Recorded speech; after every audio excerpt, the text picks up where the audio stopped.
एक इंसान जितने भी तरह के दर्द से गुजरता है, उनमें से चाइल्ड बर्थ को आमतौर पर सबसे ज्यादा मुश्किल माना जाता है। जी हाँ, एक महिला जिस दर्द से गुजरती है वो बहुत ज्यादा होता है। तो हम सभी ने इस दुनिया में पैदा होते वक्त अपनी मां को यह दर्द दिया है। लेकिन क्या आपने कभी सोचा है कि आपको ये जिंदगी कैसे मिली है? उन स्टेप्स को देखते हैं जिन्होंने आपको सिंगल सेल से इस स्ट्रक्चर में विकसित किया है। चलिए सबसे जरूरी प्रोसेस को देखें जिसने हमें जीवन प्राप्त करने में मदद की है। जी हाँ, हम फर्टिलाइजेशन प्रोसेस की बात कर रहे हैं। हम इसे आसान शब्दों में कैसे डिफाइन करते हैं? फर्टिलाइजेशन ऐसा प्रोसेस है जिसमें एक मेल गैमीट एक फीमेल गैमीट के साथ फ्यूज होकर एक जाइगोट में बदलता है। यह प्रोसेस कैसे शुरू होगा?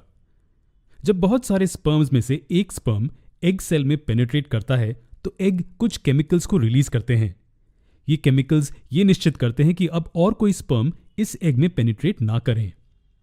इसकी शुरुआत होती है जब स्पर्म में से मेल न्यूक्लियस फीमेल न्यूक्लियस के साथ फ्यूज होता है, जो इस मोटे एग सेल में पहले से मौजूद है।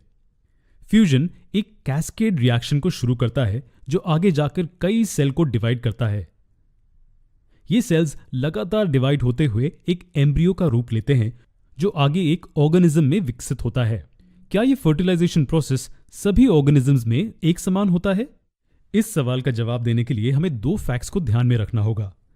पहला फैक्ट है कि फर्टिलाइजेशन प्रोसेस गैमीट्स का फ्यूजन होता है। दूसरा फैक्ट कि जिस जगह पर गैमीट्स का फ्यूजन हो सकता है वो विभिन्न ऑर्गेनिजम्स में अलग हो सकता है। तो क्या अब हम इस सवाल का सही जवाब दे सकते हैं? जी हाँ, सबसे आसान जवाब यह है कि फर्टिलाइजेशन प्रोसेस लगभग एक समान होगा क्योंकि इसमें फ्यूजन ऑफ गैमीट्स शामिल है।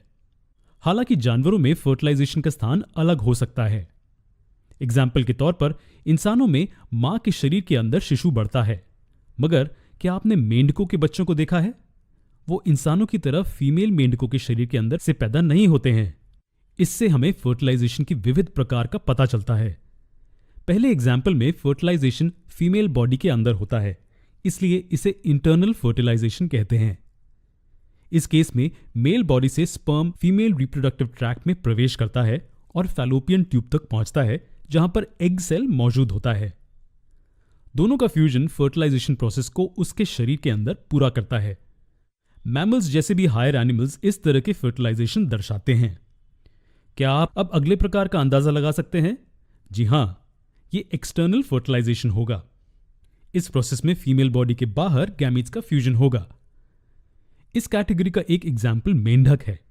इस केस में अनफर्टिलाइज्ड एग्स पानी में छोड़े जाते हैं जहां पर स्पर्म एग को फर्टिलाइज करता है। इस तरह फर्टिलाइजेशन प्रोसेस फीमेल बॉडी के बाहर पूरा होगा।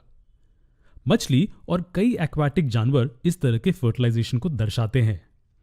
इस तरह से जानवरों में फर्टिलाइजेशन होता है।